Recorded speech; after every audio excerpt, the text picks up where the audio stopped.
Welcome back to Jurassic Evergreen Park. Today we will decorate the plaza and finish off the area of swamp habitats with the wonderful DEINOCHEIRUS. And with that said, hey guys, Legion here and welcome back to Jurassic World Evolution 2 with another speed build. In this episode, as I said, we will introduce the DEINOCHEIRUS, which is really a beautiful species in this game, and it will perfectly cap off the swamp area in my opinion, and will also continue decorating the plaza from the last episode with the Spinoraptor temple, which I left pretty bland. So we will be adding a couple of shops and doing some pathing around the plaza to lead into the next area of the park. It has now been quite a while since the last episode of this park, and this wasn't the only building I did, so in a later segment of this episode I will catch you all up with some new additions and changes I made to this park in between episodes. And as you guys probably already know, I also started building Unity Park with 5 other amazing people, other amazing builders, and that is really one of the biggest projects in this game. And if you haven't checked out the first episode, basically what I want to say is that you will kind of have to check it out. You really do have to follow this park build in my opinion, since it's just such a big thing. So yes, subscribe to the other creators as well and check out my first video if you haven't yet.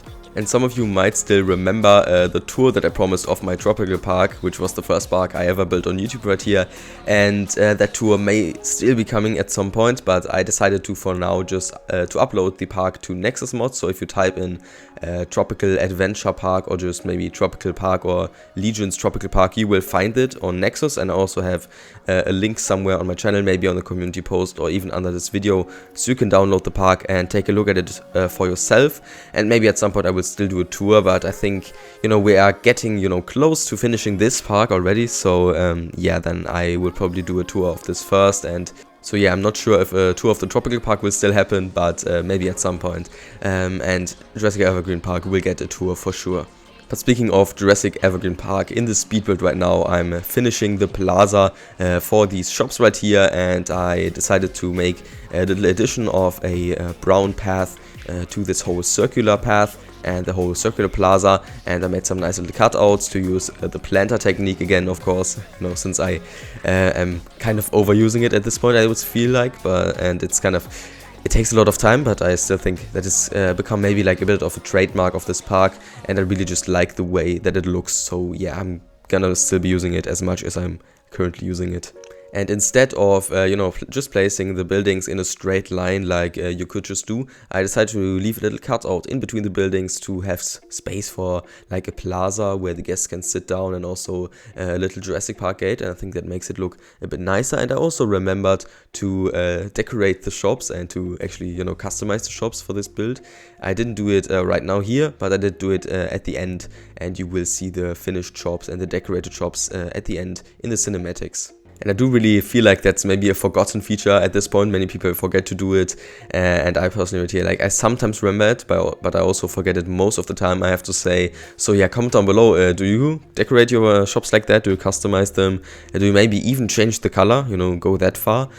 Because, you know, I feel like most people forget to do it and, you know, don't really make use of that feature that we were, I think, really excited about when it was announced for this game.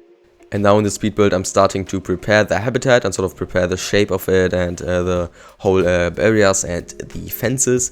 And I decided to make, of course, like a little designated path area, so a little separate path area where the guests have to go to view into the habitat. And what I really noticed when doing this is that the fences in this game, in my opinion, are just quite too tall. They work, I think, like they're really tall because they have to work for every species, of course, and there are like really big species in the game, like brachiosaurs and maybe like the T-Rex, but I think if the fences were even just a little lower, they would still look like they work for those species. And when you build for smaller medium species, like for example right here, the DEINOCHEIRUS or even some medium carnivores, I think the tall fences just look too tall and they look out of place and they sort of make the habitat look a little weird, I think. So that is, in my opinion, one of the most requested features I have. Just not even really low fences, just like medium or lower fences than we already have. And I think it would be quite easy to make the whole texture, because you really have to just remove a couple of the lines right there, a couple of the bars in the fence, and then just lower like the pylons in between. And then it would already just be a lower fence and it would be, you know, finished and done. Yeah, I don't really understand why that's not in the game yet. And yeah, so I also lined the path here a bit, I decorated it, and later I started to decorate the path upwards into the next area of the park, but I didn't really like how that looked, so I deleted most of that building for the speed build, and I just did that in between parts off screen, so you will see that finished result of that also in the cinematics. Another fence I would also really like to see in this game, and would really appreciate, is an anti-climb fence for the raptors maybe, because in the game there's like an animation for them to climb, and normally in a park you wouldn't have electrified fences everywhere for animals that can just climb, because it would hurt them and stuff like that, and also cost more for the park to use them. And just I think anti-climb fences would look a lot cooler for the raptors and would also make a lot of sense, since they are able to break out of the habitats in this game, just climbing the fences. And if there were anti-climb fences, it would just work better, so there would be like a little piece at the top that is like slanted, so the raptors can't climb it. And now that I'm in the finishing touches of building this plaza right here in the speed build, it is time for the next segment in this video. And before we start building the habitat for the DEINOCHEIRUS, I'm actually going to show you a bit of the stuff that I built in between episodes, and also the stuff that I changed about the park in between episodes. Over here, also next to the Spinoraptor temple, I built the first aviary of the park that houses the Pteranodon. Next to it is this plaza that has a tour connected to the lagoon, where I decided to replace the ziplines with a tour, which I think is more fitting, and I also started to work on the big habitat with the river right there. Now it's time to get back to the area of the park we are currently building in, and to finish the DEINOCHEIRUS habitat. I started out lining the back concrete wall of the habitat with fluffy bushes and then rocks after that, like I usually do, which, as I previously said, gives a nice natural look to the habitats and makes them feel, like there was some effort put into, hiding the concrete walls. Then I also placed a fish feeder right here for the DEINOCHEIRUS, which was kind of tricky to do, because I made like these little different water pockets before, and I don't like just making big water spaces, so I always do like little small ones, and it was tricky to find a placement for the fish feeder, because the water wasn't really big enough in most areas.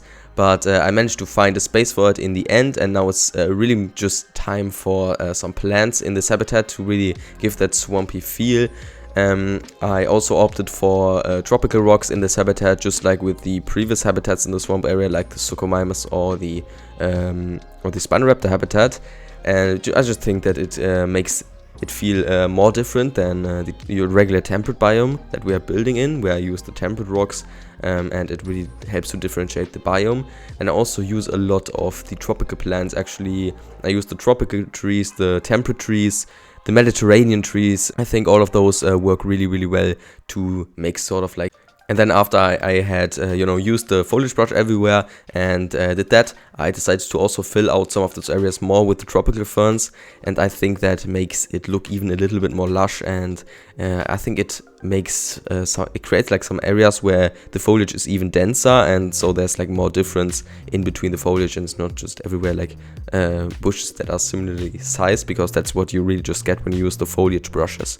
So yeah, I also started the construction a little bit of the fences for the habitat right next to this, and I don't have a clue yet what species to put in there, so you guys can write a comment what species you want to see in there. I don't really want to use the Utyrannus though, because that I want to use that as the final species of the park, since it's like my profile icon on YouTube and stuff, and I think it would be nicer for that, even though it does fit really well into this habitat, I think. And maybe in some point of this video you can like catch a glimpse of the sketch I did of this habitat already, so like it's a bigger habitat, and I think some kind of medium carnivore would probably go best into this, but I could also see it be a herbivore habitat at the end.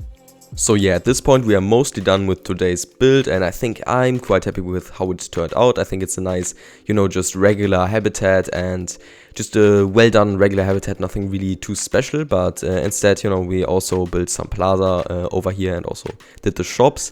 And yeah, I also added like a little view area at the top of the habitat, which is again important, so you have multiple views for your habitat, and it creates a better layout for your park and the habitat and everything. So yeah, I hope you guys enjoyed this episode and enjoyed the build. If so, leave a like, that would be very much appreciated, and maybe even share the video. That also helps out the algorithm. And here in the background right now you can see the habitat, you can see the plaza, and also the little view area. And I'm excited for the next episode, because right now I'm I'm happy with the current area of the park, and I think it's gonna turn out quite nicely. So stay tuned for the next episode as well. See you guys in the next one. Bye bye.